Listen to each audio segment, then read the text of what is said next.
तालुका हातगाव, जिल्हा नांदेड. 45 डिग्री टेम्परेचरमध्ये ही हळद लावलेली आहे 18 मेला. आज आहे 8 जून 2026. मी याला सुरुवातीला बिनी प्रक्रियासाठी पॉवर प्लॅन युष्टी दिलेली. हां 20 दिवस झाले आज. काय फायदा? फायदा सर 40% उगवू शक्य आहे सर. मर रोग कमी आहे. बरं. मर अजिबातच नाही. आणि हे देठ डेट पण खूप उंच आहे सर. एकदम टाईट टाईट बुंदा वगैरे चांगला. आहे. बुंदा टाईट आहे सर. निघण्याची क्षमता या कोंबाची पॉवरफुल आहे. डायट आहे.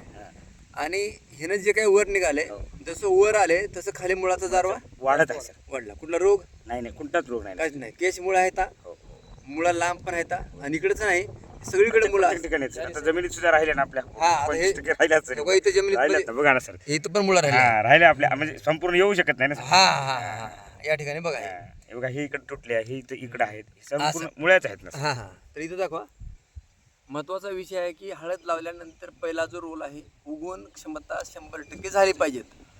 तर या एसटीचा वापर भैया कधीपासून करता तुम्ही? मी सर आज 5 वर्ष झाली सर. म्हणजे स्वस्तामध्ये मस्त आहे सर. स्वस्तामध्ये मस्त. अच्छा अच्छा हा स्वस्तामध्ये चांगल्या प्रकारचं उगवणे व्हायली सर. दुसऱ्याची याच्यात फसवणूक नाही सर. हा कापसाला सुद्धा वापरलं, हा हळदीला वापरलं, उसाला वापरलं तुमचं. बरं. प्रत्येक पिकाला वापरण्याचा मी 100% प्रयत्न करत आहे सर. उसाला रिझल्ट? हे उसाला सुद्धा फुटे वगैरे चांगले आहेत सर. कापसाला? कापसाला पण चांगला उत्पादन झालं सर. माझा पूर गेला होता अक्षरशः हा शेतामधून. हा. आपल्या ग्रीन प्लॅनेटमुळे आपल्याला 7 क्विंटल कापूस झाला 31 गुंठ्यामध्ये. पुरातला कापूस. पुरान गेलेला पडलेला कापूस आला सर.